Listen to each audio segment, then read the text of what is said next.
ദൈവതിരുനാമത്തിന് മഹത്വമുണ്ടാകട്ടെ. ഏവർക്കും ഹെർമിറ്റ്സ് ടോക്സിലേക്ക് സ്വാഗതം. ഇത് ഹെർമിറ്റ്സ് ടോക്സിന്റെ 847 ദിവസം.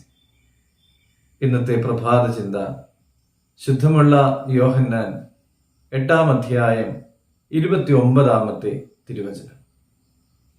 എന്നെ അയച്ചവൻ എന്നോട് കൂടെയുണ്ട്.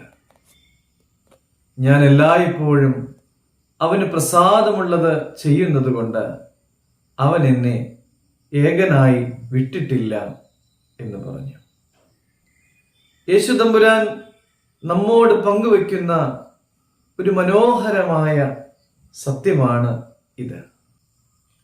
എന്നെ അയച്ചവൻ എന്നോട് കൂടെയുണ്ട് എന്ന് യേശു തമ്പുരാൻ ഉറപ്പിച്ചു പറയുമ്പോൾ നെഞ്ചിൽ കൈവച്ച് എത്ര പേർക്ക് പറയുവാൻ പറ്റും എൻ്റെ ദൈവം എന്നോട് കൂടെയുണ്ട് എന്ന്?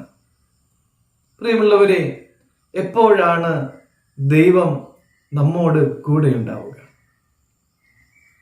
ഒന്നാമതായി, ദൈവം നമ്മോട് ഒപ്പമുണ്ടാകുവാനായിട്ട് നാം എല്ലാവരും അതിനുവേണ്ടി ആഗ്രഹിക്കുന്നു.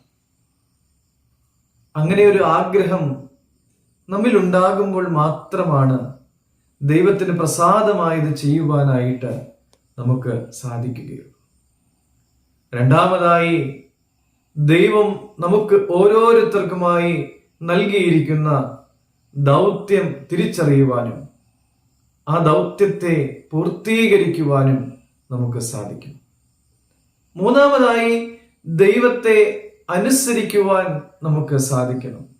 പ്രിയമുള്ളവരെ, ഞാൻ ഒറ്റയ്ക്കാണ് എന്ന് പരാതി പറയുന്നവരില്ലേ?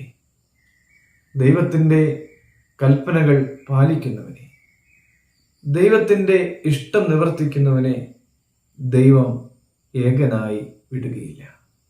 പ്രിയമുള്ളവരെ, നമ്മൾ ശാന്തമായി നമ്മോട് ചോദിക്കണം, നമ്മുടെ ദൈവം നമ്മോട് കൂടെയുണ്ടോ എന്ന്. പ്രിയമുള്ളവരെ, എല്ലായ്പ്പോഴും ദൈവത്തിന് പ്രസാദമുള്ളത് ചെയ്യുവാൻ, ദൈവത്തിന് തണലിൽ വസിക്കുവാൻ നമുക്കെല്ലാവർക്കും സാധിക്കട്ടെ എന്ന് പ്രാർത്ഥിക്കുന്നു.